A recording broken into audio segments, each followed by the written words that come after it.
Welcome to Scienceado. In this YouTube channel we provide insights, news, tips and on science, travel and technology topics. Please subscribe and press the bell icon to get notifications on the new video release.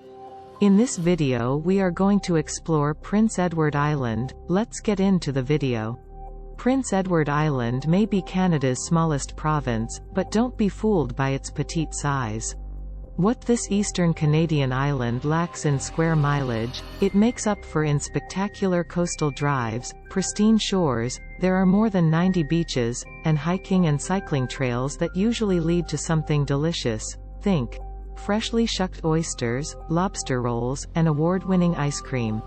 Along with being affectionately nicknamed Canada's Food Island, Pei is best known as the setting of the novel Anne of Green Gables. Every summer, visitors flock here to step into the peaceful, storybook world that inspired Lucy Maud Montgomery's fictional town of Avonlea. And thanks to its red sandstone cliffs, quaint towns dotted with folk art mailboxes, and pastoral rolling hills, its views don't disappoint. It's almost impossible to take a wrong turn on this 140-mile-long island. And even if you do, you'll likely be met with a friendly islander that will point you in the right direction.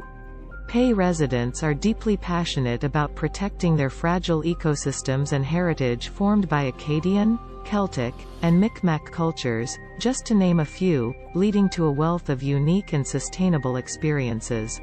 How to get to Prince Edward Island? Prince Edward Island is easier to reach than it seems, especially if you're visiting the neighboring Atlantic Canada provinces beforehand. Drive across the 8-mile-long Confederation Bridge from New Brunswick, take a 75-minute ferry ride from Nova Scotia. Northumberland Ferries operates this service between May and December, or fly into PEI's capital city of Charlottetown through Toronto or Montreal. You can also travel by train with Via Rail or Amtrak, via Montreal, to Moncton, New Brunswick, or Halifax, Nova Scotia, and continue your journey to Pei by bus or rental car. You'll ideally want to have a vehicle to get around the island, which is easy to navigate as long as you're comfortable with roundabouts. What to do on Prince Edward Island? Explore Charlottetown and nearby small towns. If you're only in Pei for a few days, the capital city of Charlottetown is a central place to base yourself. Head to the pedestrian walkway of Victoria Row to have breakfast at Receiver Coffee Company and pop into craft shops before exploring the historic district. In the afternoon, visit microbreweries like Upstreet Craft Brewing and the Gahan House, or enjoy ice cream and a self-guided factory tour at Cow's Creamery. In the evening, check out the harborfront area of Peaks Wharf, a great spot for live music, artisan shops, and seafood restaurants. Eating a lobster roll at Waterprince Corner Shop is a must. Beyond Charlottetown, you'll want to check out other nearby small towns. A 30-minute drive west will bring you to Victoria by the Sea, a historic fishing village that's been revitalized by artists. A visit here is best paired with a kayaking and clam digging tour with By the Sea kayaking, fish and chips from Richard's Fresh Seafood, and sweet treats from Island Chocolates. Drive 30 minutes north of Charlottetown and you'll find North Rustico, also known as the Crick. Here, you can join a deep-sea fishing or kayaking excursion and access Prince Edward Island National Park before enjoying a lobster supper at Fisherman's Wharf or Pei Mussels at the Blue Mussel Café. An hour east of Charlottetown, you'll find charming Murray Harbor and Murray River, where many entrepreneurs have set up shop in recent years.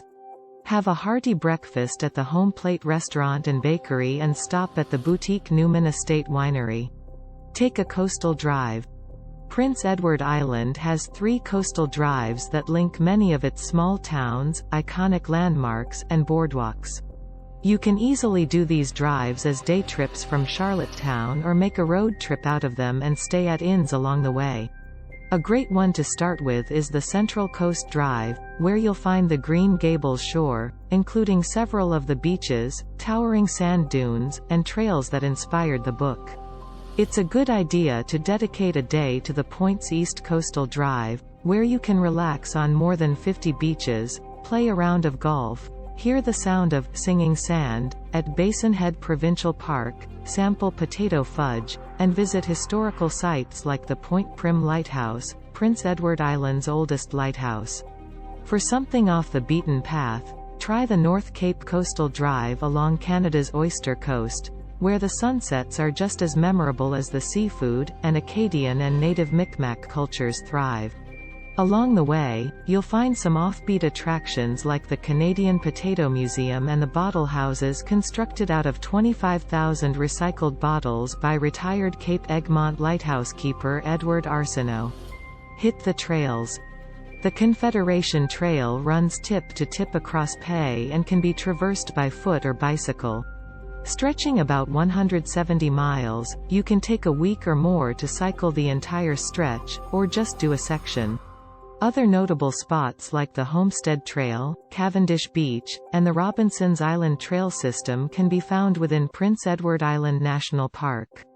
In 2021, the Island Walk debuted a new 435-mile walking and biking route that loops around the perimeter of the island and includes much of the Confederation Trail.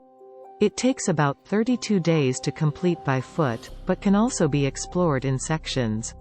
Go on a culinary tour. A visit to Pei wouldn't be complete without indulging in some of the local delicacies and learning about their cultural significance.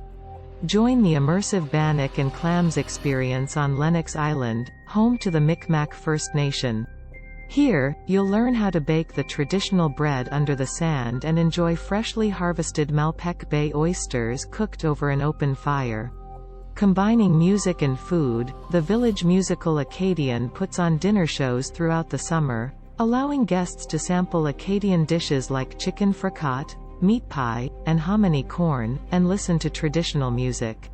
For the ultimate day at sea, try a lobster lover's tour with a fiddling fisherman in Souris, or opt to tong and shuck oysters as you hear stories from a seafaring local. When to visit Prince Edward Island. Prince Edward Island has a mild climate, and because it's surrounded by water, it rarely gets humid.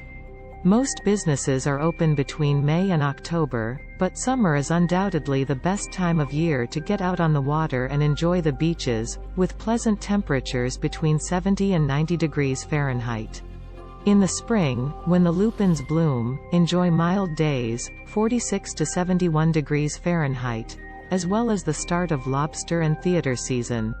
The temperatures are similar in the fall, which is always a magical time on the island, as the leaves start to change color. During sunny September, the annual Fall Flavors Festival celebrates food and culture and includes the popular Pei International Shellfish Festival, also known as the biggest kitchen party in Atlantic Canada. Where to stay on Prince Edward Island.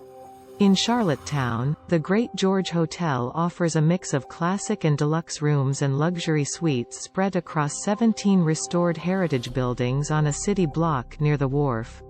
The original property dates back to 1846 and has retained much of its classic hospitality, from greeting guests with freshly baked cookies at check-in to hosting weeknight wine and beer receptions. Another boutique option is the Hallman Grand Hotel, located in downtown Charlottetown, which comes with the added benefit of being connected to the Confederation Center of the Arts, making it easy to attend events and performances. Full of historic charm, the 5-star Sydneyboutiqueinn&suites is housed in an 1857 Notre Dame convent near the waterfront. Among its 18 suites are luxury apartments that feature full-sized kitchens, spacious walk-in closets, and ensuite washers and dryers, making it a great option for extended stays. Those looking for something more unique can opt to rent a floating wine barrel houseboat in the historic maritime village of Murray Harbour. Nellie's Landing Marina offers e-bike rentals, allowing you to easily explore PEI's southeastern wineries and cideries before enjoying a sundowner on the deck of your floating abode. Hit the like button if you like this video and share your ideas in the comment section. And of course do subscribe.